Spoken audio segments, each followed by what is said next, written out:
Guerra Fría. La Guerra Fría es el nombre que recibe el periodo histórico que comenzó tras la Segunda Guerra Mundial y terminó con la desaparición de la Unión Soviética. Esta etapa se caracterizó por el enfrentamiento político, económico, social, informático y científico entre los Estados Unidos y la Unión Soviética. Aunque ambas superpotencias no llegaron a un enfrentamiento abierto militar, sí participaron en muchos conflictos de manera indirecta, apoyando al bando más afín ideológicamente. Los más importantes fueron la Guerra de Corea, la de Vietnam y la crisis de los misiles en Cuba.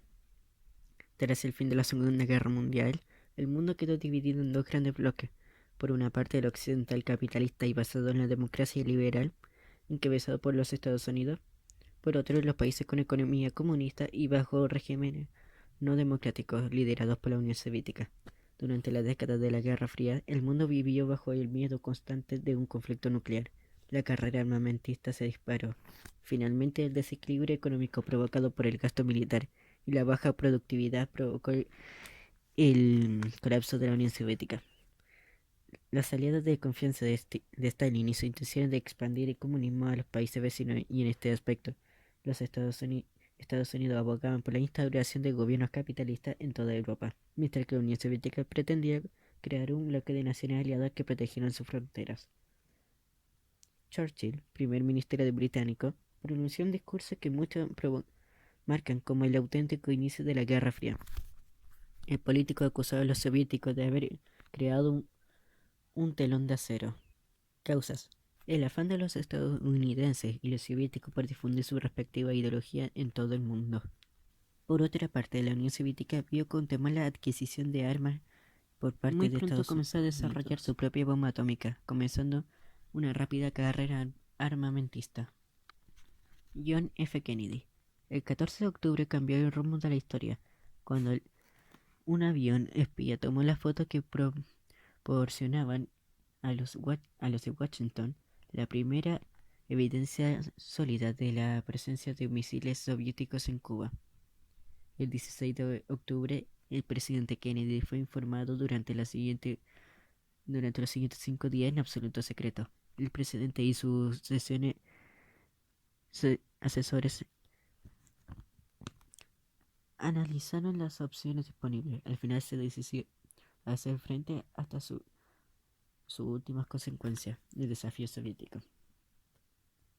En abril del mismo año, los Estados Unidos respaldó a un grupo de cubanos anticastristas que fallaban en su intento de invadir Cuba en Bahía de Cochinos.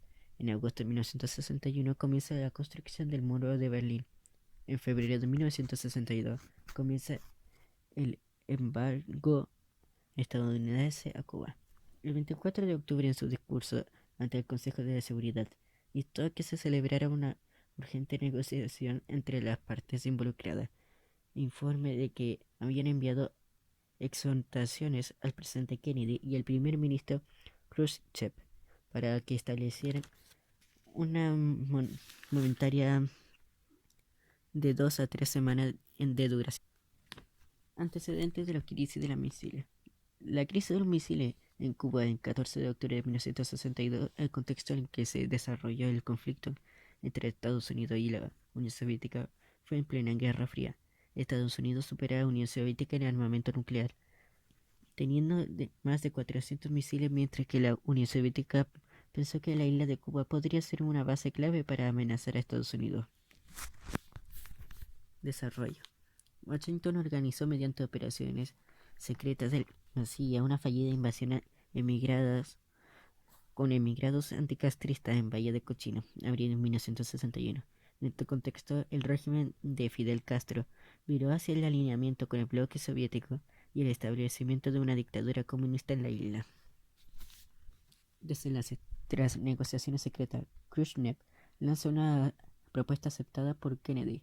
La Unión Soviética retiraría sus misiles de Cuba a cambio del compromiso norteamericano de no invadir la isla y de la retirada de los misiles Júpiter que Estados Unidos tenía desplegado en Turquía.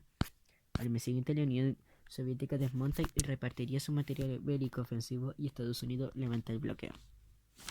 Consecuencia: se da origen al denominado teléfono rojo, el cual era una línea secreta que ponía en comunicación directa a Estados Unidos y a la Unión Soviética. solo fue derribado un avión de origen norteamericano en el cual falleció el piloto. Aumentó la enemistad entre Estados Unidos y la Unión Soviética. Aseguró el compromiso de que Estados Unidos no invadiría Cuba, lo cual no lo ha vuelto a hacer hasta hoy en día.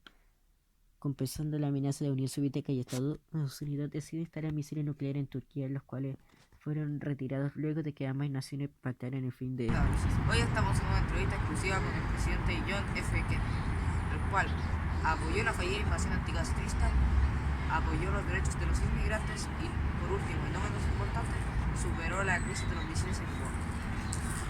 Buenos días, presidente. Buenos días. ¿No le molestaría si hago un par de preguntas? No, adelante.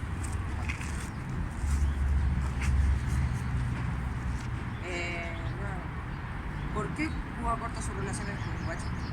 Porque en 1961 tenía una clara orientación comunista, lo cual lesionaba el interés norteamericano. ¿Qué detectaron al enviar aviones espías a Cuba en 1962? ¿Y por qué lo hicieron? Detectamos la construcción de rampas de misiles y tropas soviéticas y lo hicimos debido a que Fidel Castro se alineó con el bloque soviético y estableció una dictadura en la isla. ¿Qué medidas toma su gobierno después de saber la existencia de tropas soviéticas y rampas de misiles en Cuba? Establecimos una cuarentena defensiva, es decir, un bloqueo a la isla, desplegando tropas navales y aéreas. ¿Y qué compromisos hizo Rusia y ustedes para finalizar con el conflicto? El compromiso de Rusia era el de quitar los misiles en Cuba y el compromiso de nuestro gobierno era el de retirar los misiles Júpiter en Turquía y el de no invadir la isla. También creamos el teléfono rojo, el cual era una línea directa y secreta con la URSS y nuestro gobierno. Ya. Y por último, la última pregunta, creo que no me molesta mucho. ¿Por qué intentó frenar el comunismo en Rusia? Porque atentaba con los principios de nuestro gobierno, no respetando la propiedad privada y despojándolo de todos los privilegios. También es de decir que ellos no respetaban todo lo que es de decir que es como propiedad privada. Muchas gracias por su tiempo. Fue un gusto.